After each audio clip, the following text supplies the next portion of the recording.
And we're starting out with the Vanguard newspaper. This is what they lead with. Reign of bandits, kidnappers. Disquiet as terror attacks on Abuja Middle Belt towns continue. That's what the Vanguard's leading with. See there with those pictures, very unpleasant picture you see there. With this rider, scores killed, many kidnapped. Gunmen storm shopping mall in Nasarawa, kill 4 shoppers. CP directs investigation into attack. Chief Imam, Okada rider killed in fresh Plateau attack.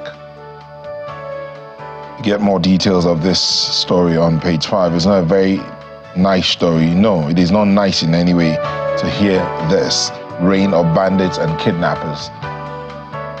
Page 5 will give you more details. But below that, no plan to increase price of petrol. Those who were speculating and worrying should be smiling with that clearance on the NNPCL. No plan to increase price of petrol. Details on page 29. Then this is the one.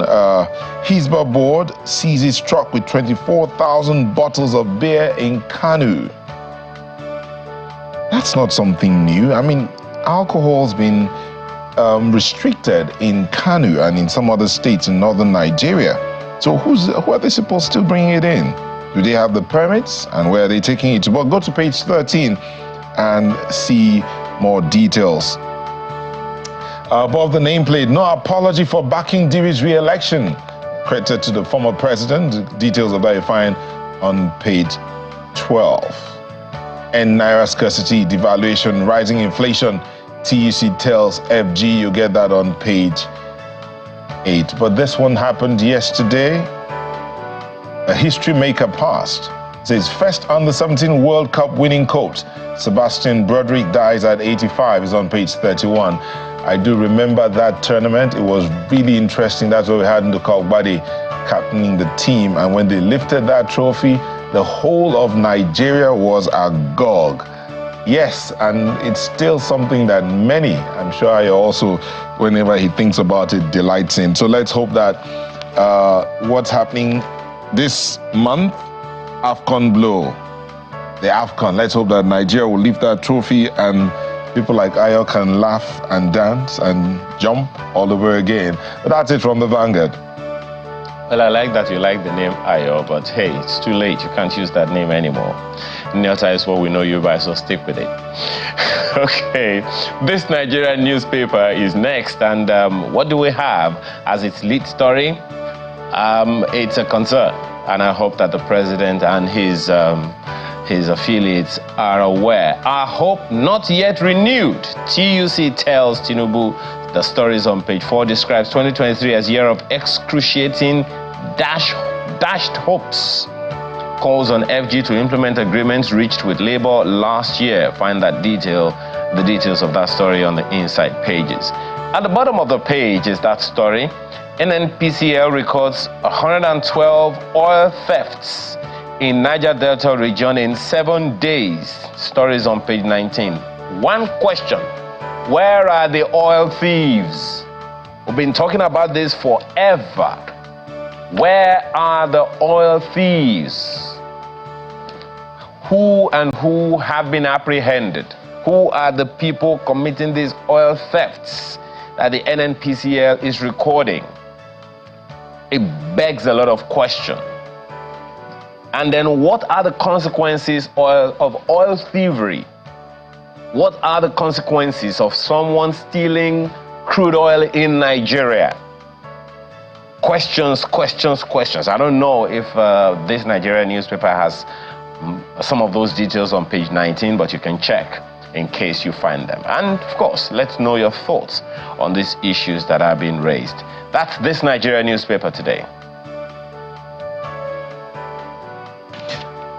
Nigerian Tribune's the other one I have here, and they have this one, 2024 budget designed to take care of ruling class. TUC says once inflation crashed from 28.20% to 9.4%, it's not by waving a magic wand that happened. Demands implementation of all agreements with government. Insists 2023 was year of lost opportunities, dashed hopes. check page 3. You get more details on that story, what the TUC is saying to the government. With license, Nigerians can bear arms. Falana is on page 3. You get that. He was a guest on Sunrise Daily, and that's where he said that yesterday, if they meet the requirement. Nigerian art student breaks Guinness World Record with 100-hour painting. Yes, 2023, Hilda Bassi broke the Guinness World Record for cooking. Now, a Nigerian art student is breaking another record, painting for 100 hours. Well, if you go to page 2, you get details of that story. Quite interesting. We should be able to do that. Fuel subsidy entirely removed, not reduced. NNPCL clearing some doubt, says no plan to increase petrol pump price. Go to page 6 for details of that story. Above the nameplate 2024 budget, NAS gets highest allocation in 25 years. Whoa. Page 3. NAS gets highest allocation in 25 years. What exactly is the implication of that? Then in aviation, fan keeps mum 7 months after thieves carted away Lagos airport cables. Would that in any way affect air traffic in that area? And that's it from the Nigerian Tribune. Front page, Nota. The Guardian newspaper has its own cutout as well. Vandalism. I mean, you just talked about vandalism at FAAN. Well, look at this one. Vandalism. Fresh concerns for public assets as repairs costs, yes, over 132 billion naira yearly. Oh, dear God. So, okay, anyway, I don't know. And look at some of the riders. Road infrastructure, pipelines, rail line, cables, top list of vandals targets. FG expends 60 billion naira on pipeline repairs in 2023. Stakeholders seek stiffer sanctions for vandals, enlightenment of public. See, you know, that conversation that we've been having, Nyota, about consequences. It's quite a lot. If there are no consequences for action, there will be a problem all the time. So who is listening? That's the lead story of the Guardian newspaper this morning. Ex-minister spurns summons as EFCC arrests NSIPA ex-boss. That story is on page 3 of the paper this morning. You've not met expectations. TUC tells Tinubu lists demands. The details of that you'll find on the inside pages. Now, for those who are wondering what's happening with this, with all of this certificate saga that the federal government has been talking about, ICPC probes alleged 6 weeks degree scheme by Cotonou Varsity, quizzes undercover reports. Beg your pardon, undercover reporter. That story you find details of on page 5. That's the Guardian newspaper this morning.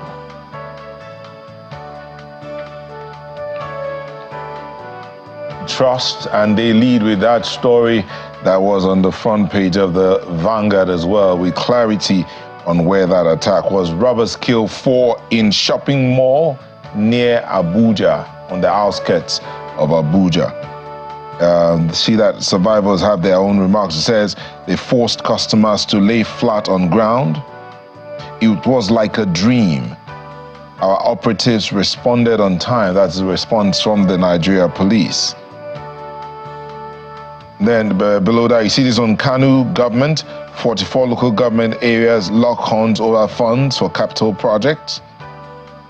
NJC budget increased to 341.63 billion from 165 billion naira. You get that on page 5. Ondo government suspends LGA's caretaker chairman. That's in Ondo. Just below the nameplate, we have this one. The chief imam, Okada rider killed in fresh plateau attacks. You get details of that on page 15 or thereabout. 35 billion naira fraud. EFCC mulls Sadia's arrest for shunning interrogators. That invitation, I understand, was sent out last week, but the former minister is yet to show up, and we'll bring you detail. We'll keep you updated on that one. My successors plunged Nigeria into debt burden. Obasanjo is speaking inside of the Daily Trust newspaper. And just the last one here, fears over new petrol price hike. Marketers plot 1,200 naira per litre. No need to panic, NNPCL responds. And that's it from Daily Trust. And the newspaper has this one on its front page. Huge debts. Next generations of Nigerians have no option. That's according to former President Obasanjo. That's perhaps another angle to that same story Neota took from the front page of the Daily Trust newspaper. Daily Independent leads with this one this morning. Huge debts. Next generations of Nigerians have no options, according to Obasanjo. Find the details of what he means by that on the front page of the Daily Independent, and it continues on the inside pages. And there's a memorial right there. That image is talking about the memorial being set of bombs kill at least 103 at Iran Memorial for Slain General. Find the details of that on that picture. And right under that one, you find this one. Reps Speaker false criticisms against constituency projects. Says they are addressing need of the grassroots. What does all of that mean? You get the details on the front page. It continues on the inside pages of the Daily Independent newspaper this morning. A number of other stories you'll find interesting. And yes, that Broderick Simaswen's 1985 winning Golden Eaglets coach dies at 85. Yes, I wasn't the only one that celebrated that match, Nyota. There are quite a number of albums released in honor of that team led by Nduka Ugbade. So yeah, absolutely fabulous. His soul rest in peace. That's the Daily Independent this morning. Nigerian NewsDirect is the next one we have here. Indeed, that coach made history, and he would always be remembered globally. I mean, winning the first Under-17 World Cup. But let's come to Nigerian NewsDirect here. And they lead with blame game. Nigeria under incompetent economic management since 2014. That's coming from a former Deputy Governor of the CBN, Moalu, with the riders, incompetent leaders paid salaries, arrears, invested massively in infrastructure. Tinubu's aid. Who is that one? You have to pick up this paper and go to page 2 to find out which aid he's talking and who exactly he's talking about. It says incompetent leaders paid salaries, arrears, invested massively in infrastructure. Below that one, you have cash withdrawals not allowed from virtual asset accounts. That's coming from the CBN. And just above the nameplate, let's see these other ones. Naira hits new low of 1,035.12 to the dollar at official market. You get details of that on page 3. Ayeda Tiwa suspends 18 caretaker chairmen in Ondo, also on page 3. And that's it from the NewsDirect, Nigerian NewsDirect. And with that, we end a look at some of the dailies. Summer Daily will be back in a moment. Go away.